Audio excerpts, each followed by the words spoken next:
All right, guys, so a while back I put together a couple of videos painting an engine block and an intake manifold with Seymour's high-tech engine enamel. Really happy with the way that turned out. So this time around, we're going to be painting exhaust manifolds, so stick around.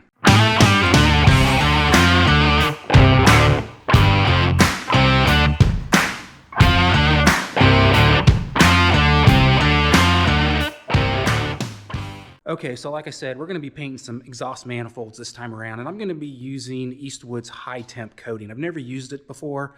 I've heard a lot of good things about it. In the past, I've used stuff like POR 15, VHT, header paint and exhaust paint, and really no complaints there, but I thought I'd just give the Eastwood stuff a shot. So let me show you what I've got going on here in terms of the process that I use. So I've got the exhaust manifolds here, obviously the Eastwood high temp coating. I'm just going to be using the factory gray stuff for these. I'm going for the stock look here with this big block rebuild. And something else that I'm going to do after I sandblast these exhaust manifolds, I know they're going to probably flash rust pretty quickly. I probably won't get to getting the coating on there right away. It might be a day or so. So after sandblasting here, I'm going to go ahead and use OSPHO. I don't think Kirker calls it OSPHO, but that's what it is basically. It's a Kirker DPM prep that I like to use.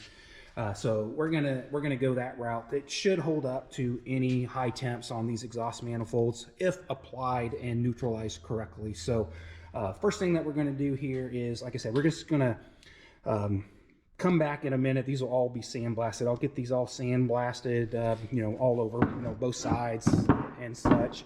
And then what we'll do is we'll come back and we'll start using the OSPHO here to deal with any potential flash rust that we see, and we'll go from there. So hang tight here and we'll come back and we'll start the process. All right, so I've got both exhaust manifolds sandblasted now. I actually did these a few days ago, and like I said earlier, I expected it to start flash rusting just a little bit. So nothing bad here, nothing to worry about. What we're going to do now is we're going to go ahead and wire brush and use some brake parts cleaner to get this all cleaned up, make sure we're in good shape. So I'm just going to go through, wire brush it, make sure that I didn't miss any areas with the sandblasting, and go from there. And the other thing I do is I usually just kind of work on one at a time here. So we'll get started. I'll kind of show you what's going on here. But like I said, we're going to wire brush it. We're going to use some brake parts cleaner to clean it up. And then we are going to use the acid etch wash, the phosphoric acid, basically. And that will just kind of help take care of any of this little bit of rusting that we see here. And we should be good to go. So let's go ahead and get started, and we'll see what happens. I've got the manifold all cleaned up now, wire brushed, so we're ready to go ahead and use the acid treatment here. Again, it's going to be OSPHO. I'm just going to be using a product from Kirker that they call their DPM prep. It's part number 6860 if you're interested. So what we got to do here now is, again, now that it's all sandblasted, cleaned up, ready to go, we just need to put the acid etch on the manifold. And we want to make sure that we just keep it wet. I'm going to do it for about 30 minutes. I'm just going to kind of keep coming back and applying and wiping with a rag the acid etch, keep it on there for about 30 minutes. Again, making sure that it stays wet. That is really worst case scenario. You only should have to do that if you've got a lot of scale rust here or pits. But I'm just going to go ahead and do it just for good measure. So we're just going to go ahead and get going. You can use a spray bottle, you can use a brush, you can use a rag to apply this. I'm just going to use a little spray bottle sprayer here and stick it down in the bottle. But again, we're just going to keep it wet, and then from there we'll wipe it, make sure that we get 100% coverage on all parts of the metal, and again, keep it wet for about 30 minutes, and then we're going to dry it off and then just let it dry overnight, and then we will neutralize in a day or two.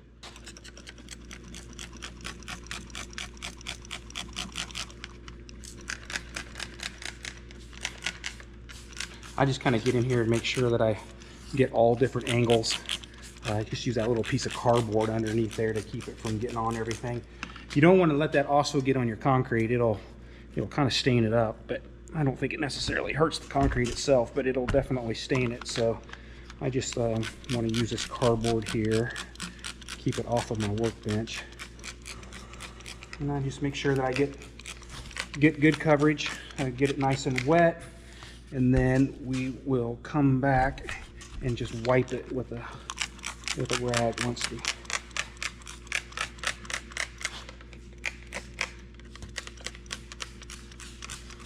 okay, looks pretty good. Try to get all angles here.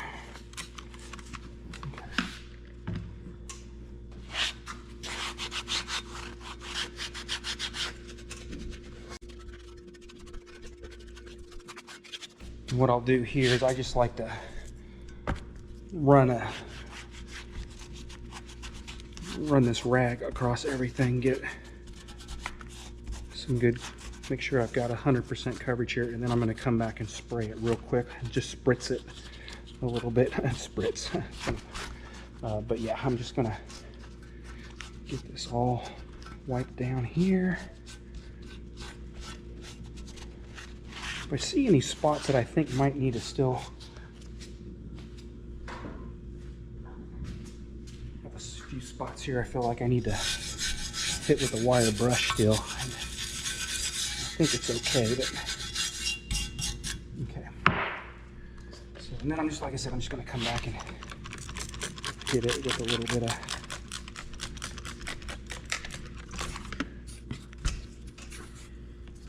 bit more acid.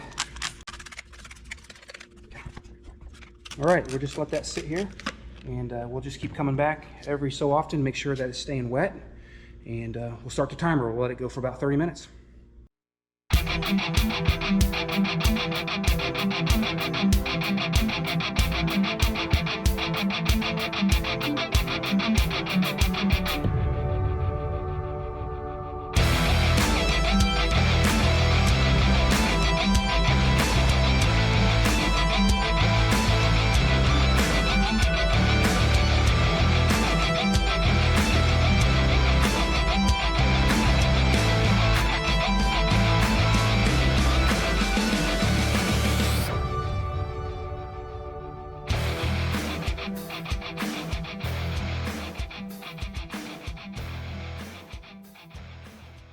I got it, been sitting here about 30 minutes or so, making sure that it stayed wet. So I'm just going to wipe everything down now with a rag, get all the excess off, and then we are going to let it completely dry.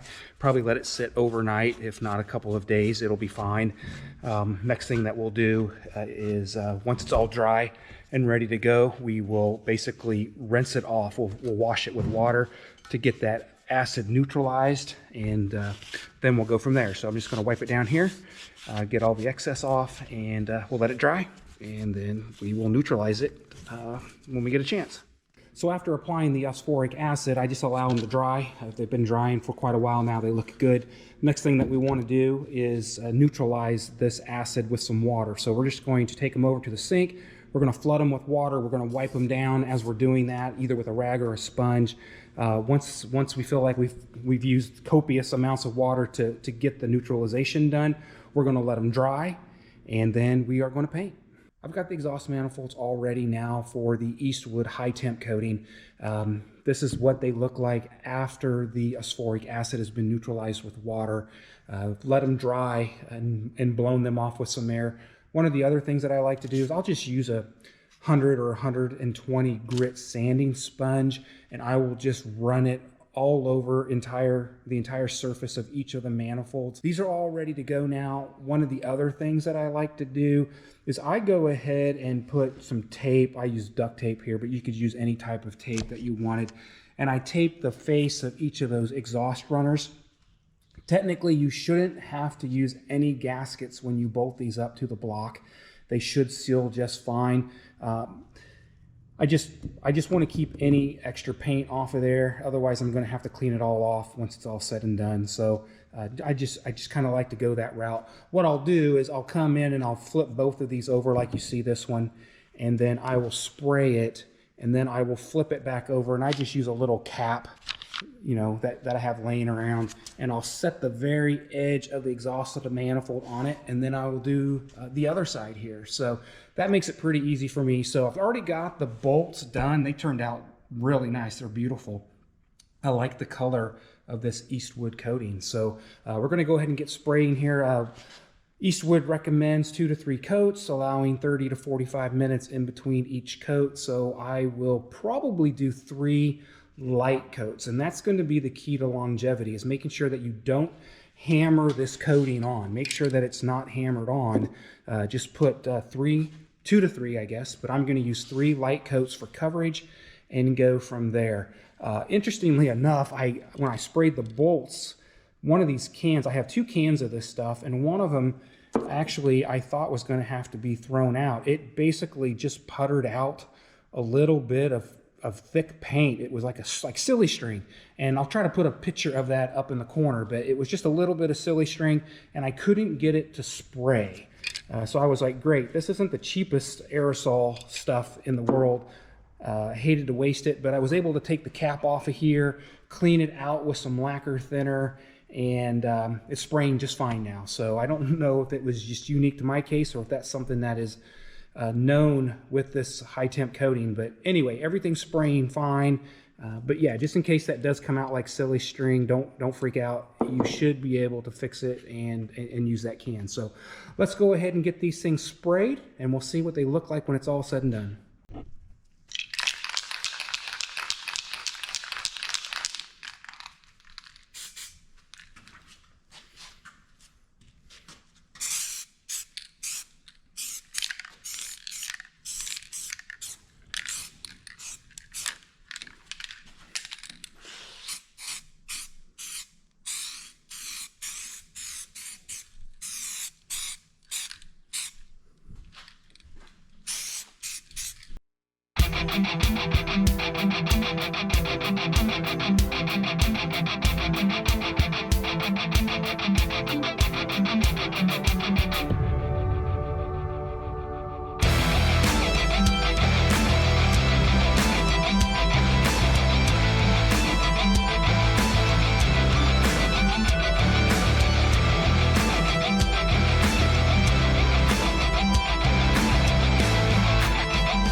I've got 2 coats on the exhaust manifolds now. I'm getting ready to spray the 3rd and final coat here.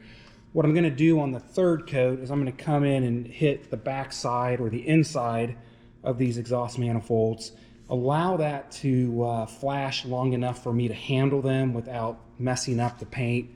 What I want to do is I want to peel off the duct tape here, the masking that I have, so that way when I flip them back over, there isn't the risk of any tape folded over and resulting in an area around this edge that doesn't get any coating. So that's all I'm going to do there. Just for extra measure.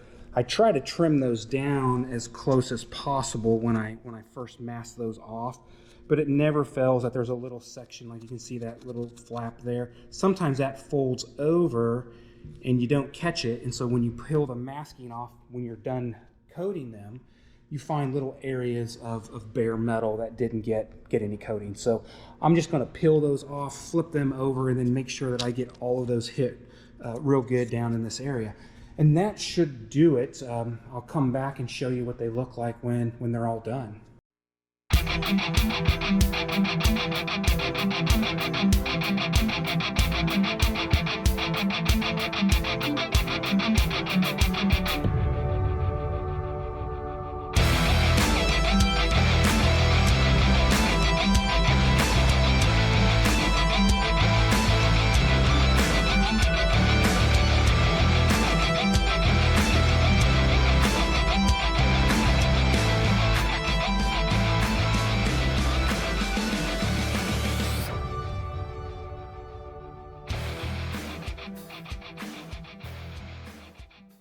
Okay guys, so it's been a couple of days now since I sprayed the high temp coating on these exhaust manifolds. First impressions, they look really, really great. I'm really happy with the way that they turned out. The color is as good as any color that I've used for exhaust manifolds before. Again, this is just the factory gray high temp coating from Eastwood. So yeah, look at that. I mean, it looks really good. Now, time will tell on how durable the coating is and how well it holds up once we get it on the motor and get some hours on it. But so far, so good. Really happy with it. In case you're wondering, I only needed just a little under a can of this stuff for 2 big block Chevy manifolds. In fact, there's still a little bit left in here. I could probably get another coat out of it. But yeah, 1 can was enough. You may also be wondering why I didn't use any primer, and I could have.